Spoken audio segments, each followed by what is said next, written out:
The crystal stemware caught the candlelight as I set down my fork, the clink against the bone china echoing in the sudden silence. My daughter-in-law Betsy's laughter still hung in the air like smoke from the extinguished candle, acrid and lingering. Around the mahogany table that had hosted 4 decades of family celebrations, 6 pairs of eyes avoided mine, while Betsy Taylor, how fitting that surname had become, smiled with the satisfaction of a predator who'd just delivered the killing blow. "We'll pick her nursing home based on Wi-Fi speed," she'd said, her voice bright with manufactured cheer. "At least Mom will be able to FaceTime us from her wheelchair." The others had laughed. My son William, my youngest Kenneth, even my daughter-in-law Nancy from Kenneth's side had giggled behind her wineglass. Only my granddaughter Aurora had looked uncomfortable, her 19-year-old face flushed with embarrassment as she stared at her untouched dessert. I was 73 years old, not 93. I walked 5 miles every morning. I still drove my own car, managed my own finances, and had more energy than most people half my age. But here I sat, being discussed like a piece of furniture that had outlived its usefulness. "Mother, you know Betsy was just joking," William said, his voice carrying that patronizing tone I'd grown to despise. At 45, my eldest son had inherited his father's jawline, but none of his backbone. "We're just concerned about you rattling around in this big house all alone." Rattling around, as if I were some dried pea in an empty pod. The house wasn't too big. It was perfect. Richard and I had chosen it 38 years ago when William was 7 and Kenneth was 5, specifically because it had room for a growing family and space for us to grow old together. The wraparound porch where we'd sipped morning coffee, the kitchen where I'd taught both boys to make pancakes, the garden where Richard had proposed to me a second time on our 20th anniversary, just because he felt like it. But Richard had been gone for 3 years now, and apparently, that meant I was no longer capable of making my own decisions. "The maintenance alone must be killing you," Kenneth added, cutting into his tiramisu with surgical precision. At 43, he'd inherited his father's analytical mind, but had somehow missed the empathy gene entirely. "Property taxes, utilities, upkeep, it's not practical for a woman your age." A woman your age. The phrase made my teeth ache. "I manage just fine," I said quietly, my voice steady despite the tremor in my hands. "I've been managing the household finances longer than you've been alive." "That's exactly the problem," Betsy interjected, leaning forward with false concern etched across her surgically enhanced features. "You're from a different generation, Mom. Financial planning is so much more complex now. We just want to make sure you're protected." Protected. The word tasted like ash in my mouth. For the past 2 years, ever since Richard's funeral, they'd been circling like vultures. Subtle at first, offers to help with my banking, suggestions that I might be more comfortable in a smaller space, conversations about my security in this neighborhood. But tonight, the gloves had come off.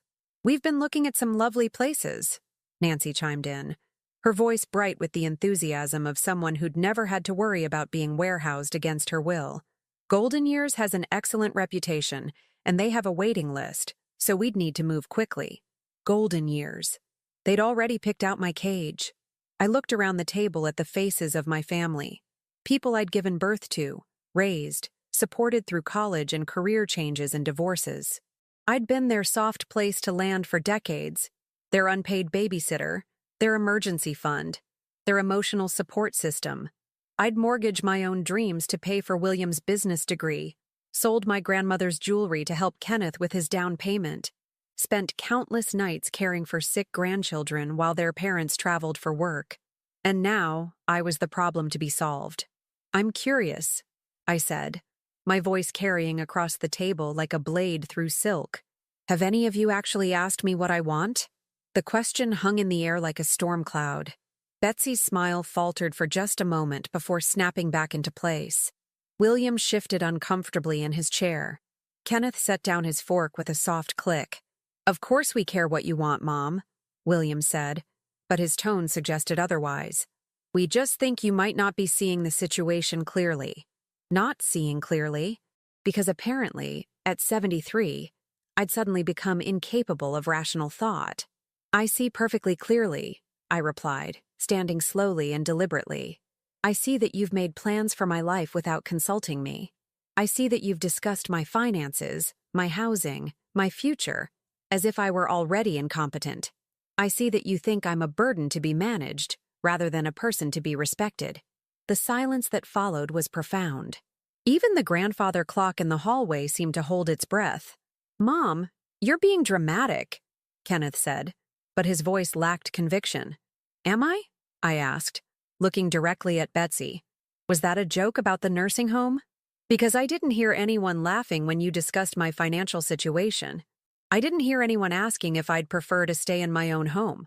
I heard a group of people making decisions about someone who wasn't even consulted." Aurora finally spoke, her voice barely above a whisper. "Grandma, you just what, sweetheart?" I asked, my tone gentler for her sake. "You just think I'm too old to know my own mind? You just think I should be grateful for whatever scraps of dignity you're willing to leave me?" The words hit their mark. I could see it in their faces, the guilt, the discomfort, the realization that they'd been caught, but it was too late for remorse. "I think," I said, smoothing my napkin and placing it beside my plate, "that dinner is over." I walked to the kitchen, my back straight and my head high, even though my hands were shaking. Behind me, I heard the scrape of chairs, the murmur of voices, the rustle of coats being gathered. They were leaving, probably to continue their conversation about my situation in the safety of their own homes. Let them talk. Let them plan. Let them make their lists and their phone calls and their assumptions. What they didn't know, what they couldn't possibly know, was that I'd been making plans too. In my purse, folded neatly inside my checkbook, was a receipt from Oceanside Realty. 3 months ago, while they thought I was rattling around in my grief, I'd been walking the coastal paths of a small town 2 hours north. I'd found a cottage, modest but perfect, with a view of the endless sea and enough land for a garden. I'd paid cash, using the money from Richard's life insurance policy and the sale of my grandmother's engagement ring. I'd been planning this for longer than they'd been planning to dispose of me. The cottage was mine now, completely, legally, irrevocably mine. And tomorrow, I would begin the process of disappearing from their lives as thoroughly as they'd already erased me from their consideration. From the kitchen window, I watched their taillights disappear down the driveway. The house settled into quiet around me, but it wasn't the oppressive silence of loneliness. It was the profound quiet of a decision made, a bridge burned, a new chapter about to begin. I poured myself a glass of Richard's best wine, the bottle we'd been saving for a special occasion, and raised it in a toast to my empty dining room. "To freedom," I whispered, and drank deeply. The taste was perfect. The morning light filtered through the kitchen blinds as I sat at the breakfast table, my hands wrapped around a cup of coffee that had long gone cold. The newspaper lay folded beside me, unread. Instead, I stared at the business card I'd pulled from my wallet. White cardstock with elegant script, Rosa Pratt Kelly, estate planning attorney. 3 weeks had passed since the dinner, and my children had been surprisingly quiet. No phone calls about nursing homes, no unexpected visits to check on me. I wondered if they thought their work was done, that I was quietly accepting my fate while they made their arrangements behind my back. How wrong they were. The cottage, my cottage, was ready.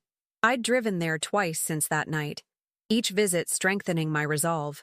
The previous owner, a widow named Ruby Martin, had left it in perfect condition. Hardwood floors that gleamed in the morning sun, a kitchen window that framed the ocean like a painting, and a back porch where I could already imagine hosting the life I'd never dared to live. But buying the cottage was just the beginning. Today, I would set the rest of my plan in motion. The doorbell rang at exactly 9 o'clock. Rosa Pratt Kelly stood on my doorstep, her silver hair pulled back in a neat chignon, her dark eyes sharp with intelligence. At 68, she carried herself with the confidence of someone who'd spent decades fighting battles and winning them. "Mrs. Evans," she said, extending her hand. "Thank you for calling me."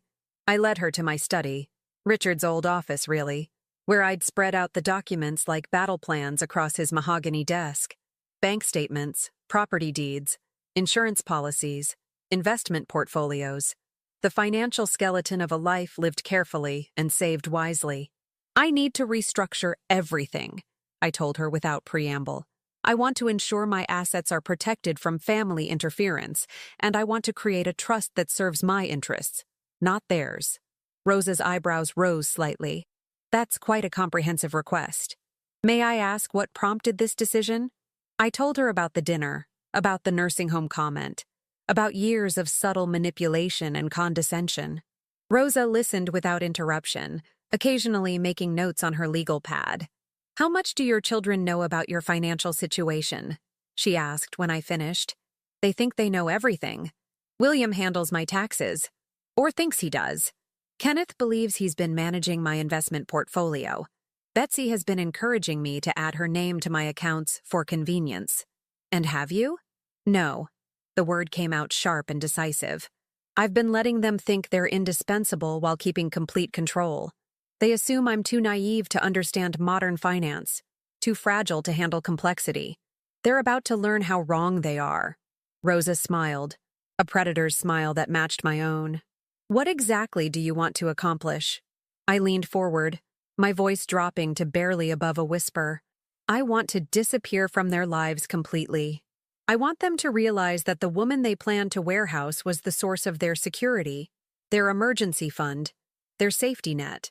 I want them to understand what they've lost only when it's too late to recover it. That's quite a comprehensive goal. Are you prepared for the consequences? I'm prepared for freedom. For the next 3 hours, Rosa and I dismantled my old life and rebuilt it according to my terms.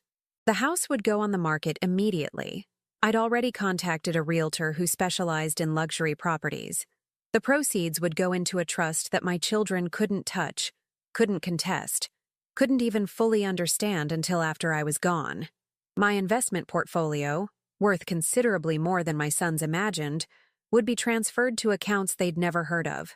The trust would provide for my needs at the cottage, fund the projects I'd dreamed of, and ensure that my legacy would serve causes I cared about rather than children who'd forgotten to care about me. What about your granddaughter? Rosa asked as we reviewed the final documents. You mentioned she seemed uncomfortable with the family's plans. I paused, thinking of Aurora Young, my daughter-in-law's daughter from her first marriage, whom I'd raised as my own after her father died. At 19, she was caught between loyalty to her mother and genuine affection for me. She's different, I admitted. But she's also young and influenced by her mother. If she reaches out to me genuinely after I've made my move, we'll see. But I won't make exceptions based on hope. Rosa nodded approvingly. Smart. False hope is the enemy of clean breaks. As Rosa packed her briefcase, I felt a weight lifting from my shoulders. For the first time in 3 years, I felt like myself again. Not the diminished widow my children saw, but the woman who'd built a life, raised a family, and survived loss with dignity intact. There's one more thing, I said as Rosa reached the door. I want to accelerate the timeline. How quickly can we execute this? If you're certain we can have everything in place within 2 weeks. The house can be listed immediately, the trust established by Friday, and the accounts transferred by early next week. Do it. That afternoon, I drove to the cottage. The keys felt substantial in my palm as I unlocked the door and stepped into what would become my new life. The silence here was different from the silence at home. Not empty, but expectant, full of possibility. I walked through each room slowly, already envisioning the changes I'd make.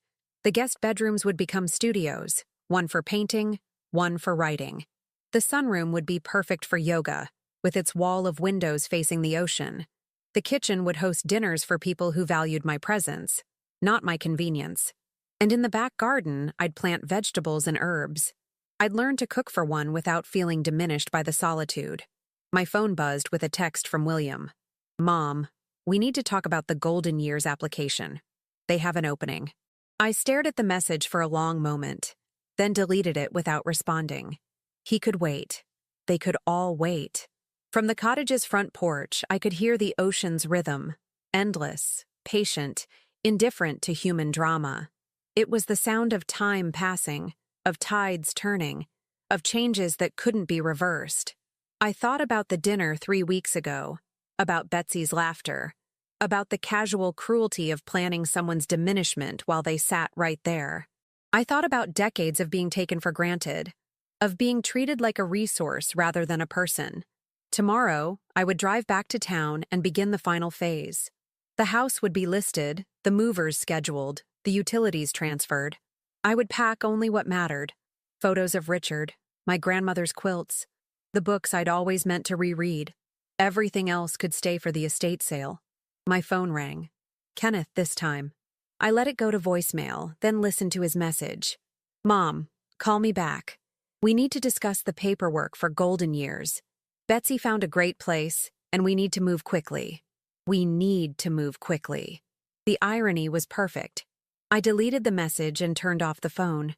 The sun was setting over the ocean, painting the sky in shades of orange and purple.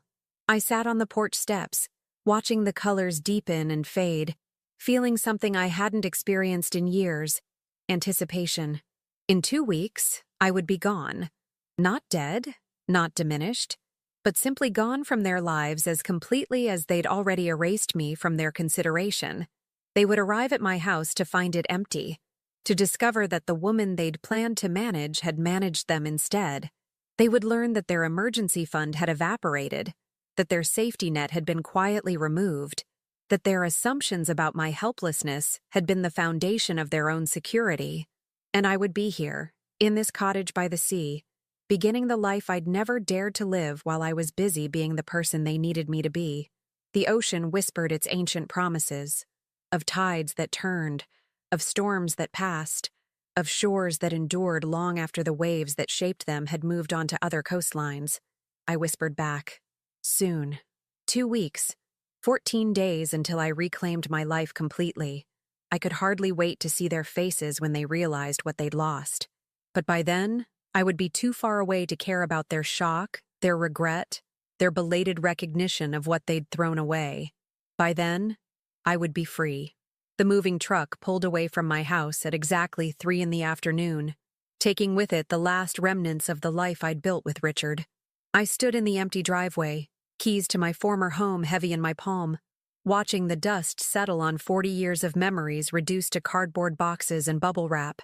The house looked smaller somehow, diminished by its emptiness. The realtor's sign swayed gently in the autumn breeze. Sold, in bold red letters across the cheerful yellow placard. It had taken exactly 8 days to sell, a record for the neighborhood according to Janet Waters, my realtor. The buyers, a young couple with twin toddlers, had fallen in love with the wraparound porch and the mature oak trees. They saw possibility where my children had seen only burden. My phone had been buzzing constantly for the past week. 17 missed calls from William, 12 from Kenneth, 23 from Betsy. I'd listened to exactly one voicemail, Betsy's voice shrill with panic as she demanded to know why strangers were looking at our house. The possessive pronoun had made me smile. Our house. As if they'd contributed a single mortgage payment in 4 decades. I'd changed my phone number that same day. The cottage felt different when I arrived as its permanent resident. The afternoon light streaming through the kitchen windows seemed brighter, more welcoming. I stood in the center of the living room, surrounded by boxes labeled in my careful handwriting. Books, study, china, kitchen, photos, bedroom. Each box represented a choice, a decision about what deserved space in my new life. Most of my furniture hadn't made the cut. Richard's recliner, the dining room set where we'd hosted so many holiday meals, the living room sofa where I'd nursed sick children and comforted crying grandchildren, all sold to strangers who would create their own memories with my discarded past. I'd kept only what brought me joy: my grandmother's rocking chair, the kitchen table where Richard and I had shared morning coffee, the bedroom set from our honeymoon suite. Everything else was just weight, anchoring me to obligations I no longer felt. The sound of footsteps on the front porch interrupted my inventory. I froze, my heart hammering. Had they found me already? Had Betsy somehow tracked down my new address? But the knock was gentle, tentative. Through the window, I saw a woman about my age, her silver hair pulled back in a practical ponytail, her clothes paint-stained and comfortable. She held a covered dish in her hands. "Hello," she said when I opened the door. "I'm Louise Qualls from the Blue House down the path. I saw the moving truck and thought you might be too tired to cook." The kindness in her voice was so unexpected that I nearly cried. When had I last experienced genuine consideration from another person? "I'm Violet," I said, accepting the dish. "Violet Evans. This is incredibly thoughtful." Louise smiled, her face creasing with lines that spoke of decades of easy laughter. "I remember when I moved here after my husband died. The neighbors made all the difference. Would you like some help unpacking? I'm retired, and I have nothing but time." For the next 4 hours, Louise and I worked side by side, transforming the cottage from a house full of boxes into something that felt like home. She had an easy way about her, asking just enough questions to be friendly without prying, offering suggestions without presuming to know my preferences. "You have beautiful taste," she said as we unwrapped my grandmother's china. "These pieces have history." "They do," I agreed, running my fingers over the delicate rose pattern. "My grandmother served Sunday dinners on these plates for 60 years. I always imagined I'd do the same, but life had other plans." I looked at Louise, studying her face. There was something in her eyes, a recognition perhaps of unfinished sentences and redirected dreams. "Something like that," I said. As evening approached, Louise helped me arrange the last of my books on the living room shelves. "There's a group of us who meet every Thursday morning," she said casually. "We call ourselves the Sunrise Walkers. We hike the coastal trails, then have coffee at the marina. You're welcome to join us. I don't want to impose—" "You wouldn't be imposing. We're always looking for fresh perspectives." Louise grinned. "Fair warning, though. We're a rowdy bunch. All widows, all opinionated, all thoroughly done with being polite about things that matter." Something in her tone made me pause. "What do you mean?" "I mean, we're women who've spent decades taking care of everyone else, and we're finally learning to take care of ourselves. We support each other's choices, even when they're difficult ones." Louise's eyes met mine with an intensity that suggested she understood more than she was saying. "Sometimes," she continued, "the bravest thing a woman can do is walk away from people who've forgotten her worth." The words hit me like a physical blow. How could she possibly know? "I saw the out-of-state plates on the cars that came by yesterday," Louise said gently, "and I heard the shouting when they realized the house was empty. Small town, thin walls, word travels." My face burned with embarrassment. "They found me. They found the house. But they didn't find you, did they? You weren't here." I shook my head. I'd been at the realtor's office, signing the final papers for the house sale, when William and Kenneth had driven up to find their childhood home gutted and empty. I'd watched from Janet's window as they'd stood in the driveway, their faces cycling through confusion, anger, and something that might have been fear. "Good for you," Louise said firmly. "Whatever they did to drive you away, good for you for having the courage to leave. You don't even know what happened. I don't need to know the details. I know the look in your eyes when you talk about them, like you're waiting for the next blow. I know the way you flinch when your phone buzzes. I know the relief in your voice when you talk about this house being yours." Louise's voice was gentle but steely. "I know because I've been there." She sat down on my grandmother's rocking chair, looking suddenly older, more fragile. My daughter-in-law convinced my son that I was becoming a burden, said I was too old to live alone, too confused to manage my affairs. She had me convinced I was losing my mind. What happened? I gave them power of attorney. Let them help me with my finances.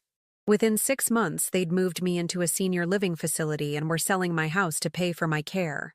Care I didn't need, in a place I didn't want to be. My breath caught. "How did you get out?" I got angry.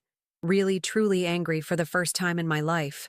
I hired a lawyer, proved I was completely competent, and took back control of my money. Bought this house with what they hadn't managed to steal. Louise's smile was sharp as a blade. "They haven't spoken to me since. Do you regret it?" "Every single day," Louise said, and my heart sank. Then she grinned. "I regret waiting so long to do it." We sat in comfortable silence as the sun set over the ocean. Louise had given me something I hadn't expected: validation. Proof that my choice wasn't cruel or selfish, but necessary. "The walking group," I said eventually. "Are they all—" Escapees? Survivors? Women who chose themselves over family expectations? Louise nodded. Every single one of us. We're a chosen family now, bound by mutual respect instead of obligation. My phone, my new phone, buzzed with a text from an unknown number.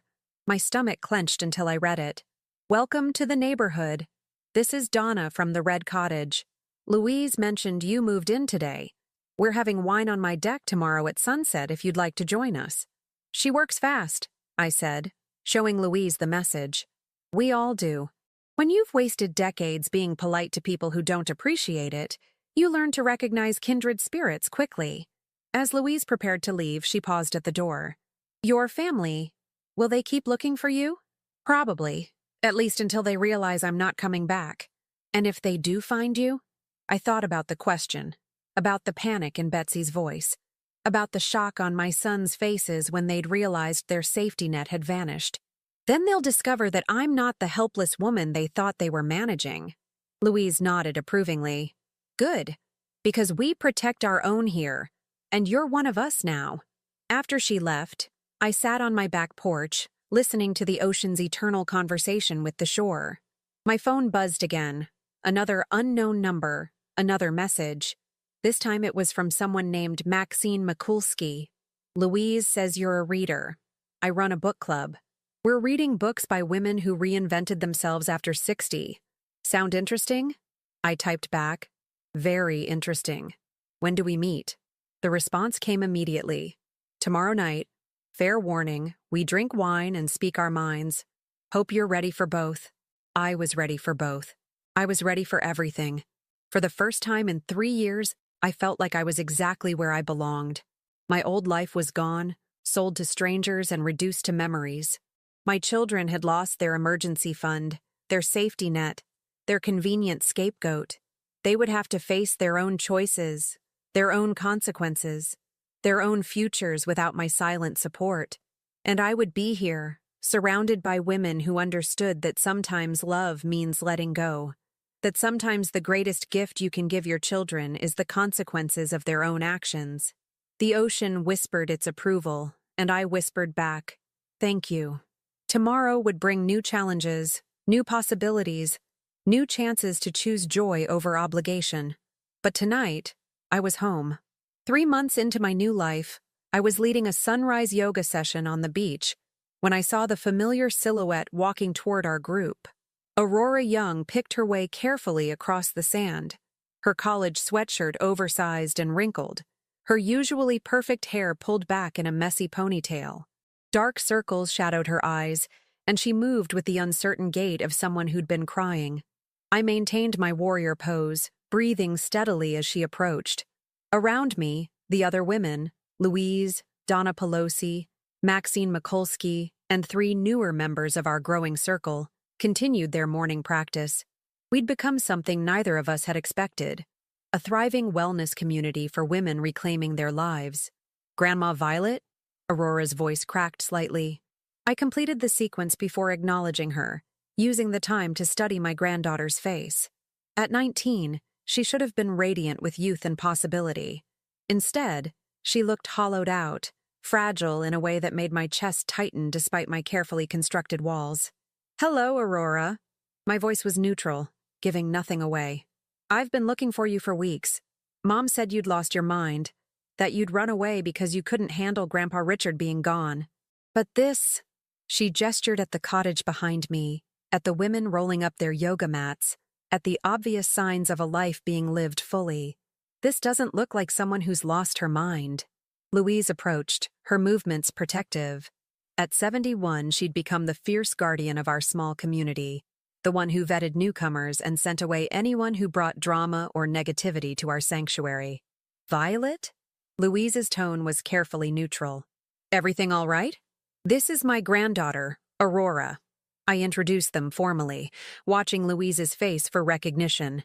I'd told the group about my family, about the dinner that had catalyzed my escape. They knew enough to be cautious. The one who looked uncomfortable at the dinner? Louise's voice carried a note of assessment. Aurora's head snapped up. You told them about that? I told them about a family who decided I was no longer capable of making my own decisions. I told them about children who planned to warehouse their mother without consulting her. I told them about a granddaughter who said nothing while it happened. The words hit their mark. Aurora flinched, tears spilling over. I was 19, Grandma. I didn't know how to stop them. I didn't even understand what was really happening until afterward. Afterward? After you disappeared. After they couldn't find you. After Uncle William's business started failing because his emergency funding vanished. After Uncle Kenneth's mortgage payment bounced because his safety net was gone. Aurora's voice grew stronger, angrier. After Mom realized she couldn't access your accounts to help you anymore. The other women had finished packing their equipment, but I could feel them lingering, protective and curious. Donna caught my eye and mouthed, "Want us to stay?" I shook my head slightly. This was a conversation I needed to have alone, but knowing they were nearby gave me strength. "Walk with me," I told Aurora, leading her toward the path that wound along the cliffs. We walked in silence for several minutes, the ocean crashing against the rocks below us. Aurora struggled to keep up with my pace. 3 months of daily hikes had made me stronger than I'd been in years. "They're saying you stole from them," she said finally. I stopped walking. "Stole what exactly?" "The house money. Uncle William says you promised him you'd help with his business expansion. Uncle Kenneth says you were going to co-sign for his new car. Mom says you were supposed to add her to your bank accounts in case of emergencies." The audacity took my breath away. "And what do you think?" Aurora was quiet for a long moment. "I think they're scared. I think they built their lives assuming you'd always be there to catch them when they fell. I think they never bothered to ask what you wanted because they assumed you'd want what they wanted." Her honesty surprised me. "And you? What do you want from me?" "I want to understand. I want to know if you can ever forgive me for not speaking up. I want—" Her voice broke. "I want my grandmother back." We'd reached a bench carved into the cliff top, a memorial to some long-dead fisherman. I sat down heavily, suddenly feeling every one of my 73 years. "Tell me what's really happening at home." Aurora sat beside me, keeping careful distance. "Uncle William's construction company is hemorrhaging money. He'd been using the equity in your house as collateral for loans, assuming he'd inherit it eventually. When you sold it, the bank called in his debt." I felt a flicker of satisfaction. William had always been careless with money, counting on family resources to cover his mistakes. And Kenneth? His wife left him. Apparently, she married him partly because she thought he came from money. Your money. When she realized there wasn't going to be an inheritance, she decided he wasn't worth the trouble. Nancy's departure didn't surprise me. She'd always been calculating, her affection conditional on benefit. "What about Betsy?" Aurora's face darkened. "She's furious. She keeps saying you've ruined everything, that you're being selfish and cruel. She hired a private investigator to find you. And? I told him I'd never heard of this place." Aurora's smile was slight but genuine. "I lied to protect you. Does that count for anything?" It did count for something, though I wasn't ready to admit it yet. "Why are you here, Aurora?" "Really?" She was quiet for so long I thought she wouldn't answer. Then, "Because I've been thinking about that dinner every night for 3 months. Because I realized that in 19 years, I'd never once seen you do something just for yourself. Because when Mom talks about you now, she sounds like she's talking about a possession that got stolen, not a person who made a choice. And because I want to know what it looks like when a woman chooses herself. I want to know if it's possible to build a life that's actually yours." The admission hung between us like a bridge I wasn't sure I was ready to cross. "What do you know about my life now?" I asked. "Only what I can see. You look healthier than you have in years. You seem peaceful, happy even." She gestured toward the cottage. "Those women, they care about you. Really care, not the way family cares because they have to. They're my chosen family. Women who understand that sometimes love means letting go of people who've forgotten how to love you back. Is that what you did? Let us go?" The question was so direct, so vulnerable, that I had to look away. I let go of the version of myself that accepted being diminished. I let go of the idea that my worth was measured by my usefulness to others. I let go of the obligation to sacrifice my dignity for the comfort of people who'd already decided I was disposable. But did you let go of us? I studied Aurora's face. Young, earnest, genuinely seeking understanding rather than demanding forgiveness. She looked more like her father in this moment than like Betsy, and I remembered the man who'd been grateful for my help raising his daughter after his divorce. I let go of the family that existed in my house 3 months ago. The question is whether you're still part of that family or whether you're ready to become something else. What do you mean? I mean that if you want a relationship with me, it has to be on equal terms. Not grandmother and granddaughter, with all the obligations and assumptions that come with those roles. Just two women who choose to care about each other because we want to, not because we have to. Aurora nodded slowly. What would that look like? It would look like honesty. No reporting back to your mother about my life. No trying to mediate between me and the rest of the family. No attempts to guilt me into coming back or forgiving people who haven't earned it. And in return?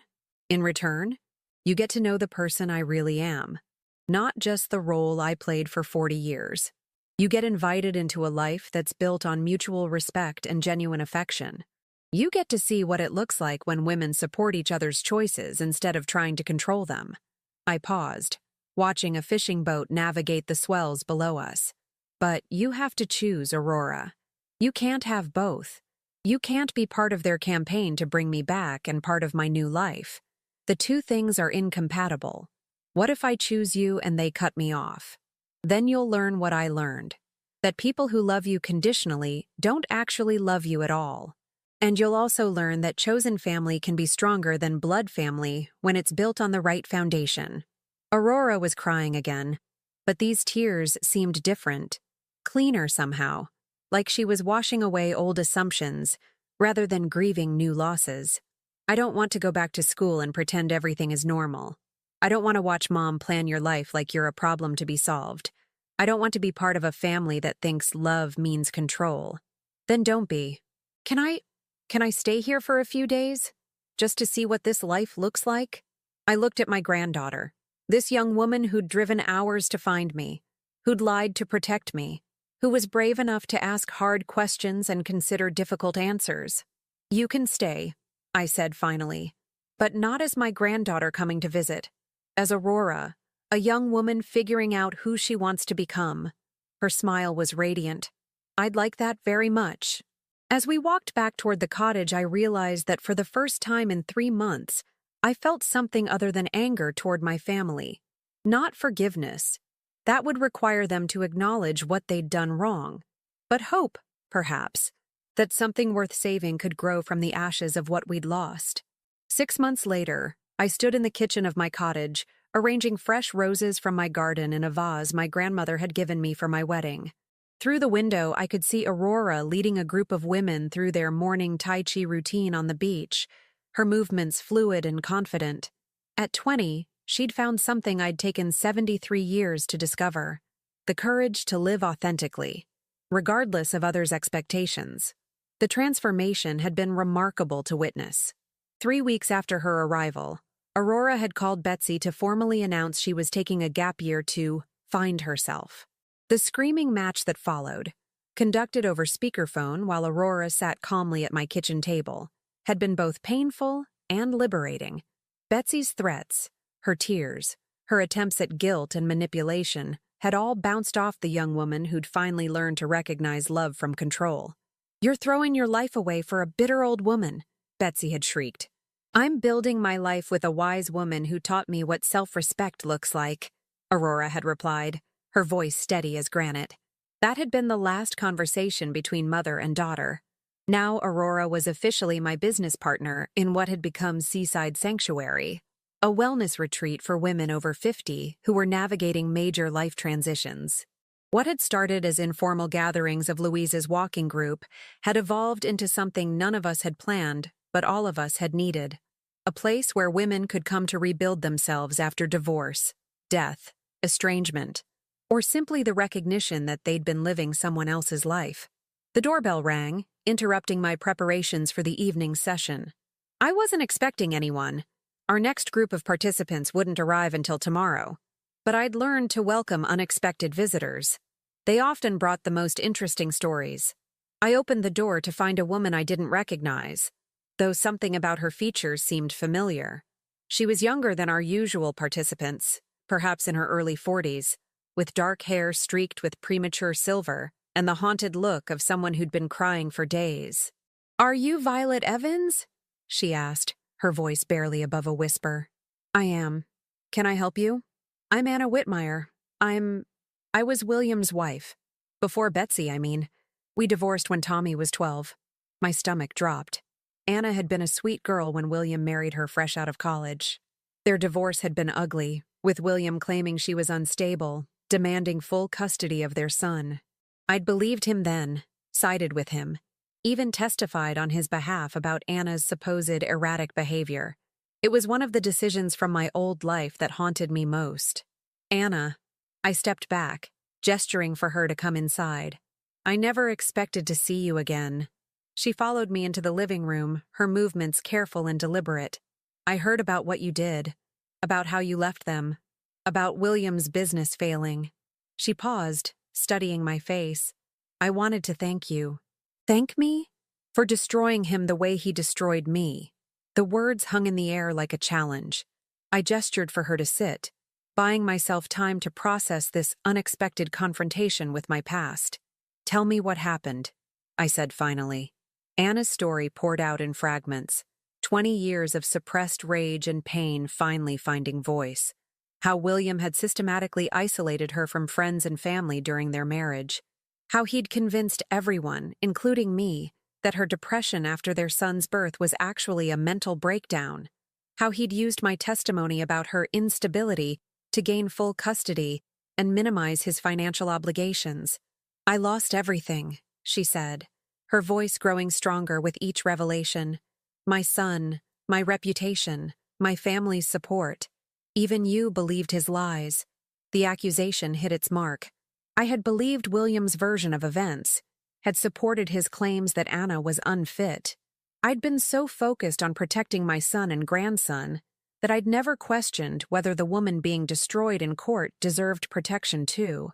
"I owe you an apology," I said quietly. "A profound one. I should have listened to your side. I should have questioned his narrative. I should have recognized the signs of what he was doing to you." Anna's eyes filled with tears. "Do you mean that?" "I mean it completely. I was wrong to support him without hearing you. I was wrong to prioritize my loyalty to him over justice for you. I was wrong, and I'm sorry." We sat in silence for several minutes, the weight of decades-old wounds filling the space between us. "What happened to Tommy?" I asked eventually. Anna's face crumpled. "He's 32 now. William turned him against me so thoroughly that we haven't spoken in 15 years. He won't even acknowledge my existence. As far as Tommy knows, his mother abandoned him because she couldn't handle being a parent." My chest ached with the enormity of the damage William had caused, not just to Anna, but to his own son, who'd grown up believing his mother was unstable and unloving. "Is that why you're here? To tell me what William did?" "Partly, but also because I heard about this place, about what you're doing here, about how you help women rebuild their lives after their families destroy them." Anna's voice was tentative, hopeful. "I was wondering if there might be room for someone like me." Before I could answer, the back door opened and Aurora appeared, her cheeks flushed from exercise, her hair escaping its ponytail. She stopped short when she saw Anna, her expression shifting to protective alertness. "Grandma Violet? Everything okay?" "Aurora. This is Anna. She was married to my son William many years ago." Aurora's expression sharpened. She'd heard enough stories from the other women to recognize the signs of an abuse survivor, someone still carrying wounds from battles fought long ago. "Would you like some tea?" Aurora asked Anna gently. "We were just about to start our evening session with the current retreat participants. You're welcome to observe if you'd like." Anna looked confused. "Evening session? We call it Truth Circle," I explained. "It's where women share their stories without judgment, without being asked to forgive people who haven't earned it, without being told to move on or let it go. It's where we practice believing each other, even when the stories are ugly, especially when the stories are ugly." An hour later, Anna sat in our circle of 12 women, her voice steady as she told her story to an audience that believed every word. Around her, women nodded with recognition, not because their stories were identical, but because they recognized the patterns of manipulation, the systematic erosion of self-worth, the isolation that made victims question their own reality. When Anna finished, Louise spoke first. "You survived. That took incredible strength. You protected your truth even when everyone else chose to believe lies," added Donna. "You're here now, ready to rebuild," said Maxine. "That's what matters." As the circle concluded and the women dispersed to their rooms or homes, Anna lingered. "I don't understand," she said. "Why aren't you angry that I'm here? I came to confront the woman who helped destroy my life, and instead you're welcoming me?" "Because," I said, settling into my grandmother's rocking chair, "I learned something important when I left my old life behind. The woman who testified against you wasn't the real me. She was the version of myself I'd created to keep peace in my family. She was the woman who prioritized loyalty over justice, who chose comfort over truth." I paused, watching the ocean through my window. When I finally chose to see clearly, I had to confront every decision I'd made from that place of willful blindness, including what I'd done to you. And now? Now I try to live as the woman I actually am, not the woman my family needed me to be. That woman believes you. That woman recognizes that William is capable of exactly the kind of systematic cruelty you described. That woman wants to help you heal, if you'll let her. Anna was crying again, but these tears seemed different, lighter somehow, as if she were releasing weight she'd carried for decades. "There's something else," she said, "about why I really came here." I waited. "Tommy's getting divorced. His wife is leaving him, and she's fighting for custody of their daughters. The things she's saying about him, they sound exactly like the things I used to say about his father." My blood chilled. "He's repeating the pattern." "I think so. And I think his daughters might end up where I was. Cut off, discredited, powerless." Anna's voice was steady now, determined. "I can't save my relationship with my son, but maybe I can save my granddaughters from growing up thinking their mother abandoned them." "What do you need?" "I need to be strong enough to testify for her. I need to be credible, stable, convincing. I need to be the woman who can stand up in court and explain exactly how this pattern works, how it destroys families, how it perpetuates itself across generations." I looked at Anna, really looked at her for the first time in 20 years. Beneath the pain and the premature aging and the defensive hunching of her shoulders, I could see the strong woman she'd been before William broke her spirit. "How long can you stay?" I asked. "As long as it takes." Aurora appeared in the doorway, carrying 3 cups of tea on my grandmother's silver tray. "The guest room is ready," she said to Anna. "And I think you should know. We specialize in helping women find their voices again, especially when they need to use them in court." As the 3 of us sat together, planning Anna's healing and her testimony, I felt something I hadn't experienced in the 6 months since I'd left my old life. A sense of purpose that went beyond my own healing. Anna represented every woman I'd failed to protect during my years of willful blindness. Helping her meant continuing to become the person I should have been all along. Outside, the ocean whispered its eternal promises of tides that turned, of shores that endured, of storms that passed. But tonight, it also whispered something new, that redemption wasn't about being forgiven by people who'd wronged you, but about becoming strong enough to protect others from the harm you'd once allowed. For the first time since that terrible dinner 8 months ago, I felt completely, authentically myself, and it felt like coming home.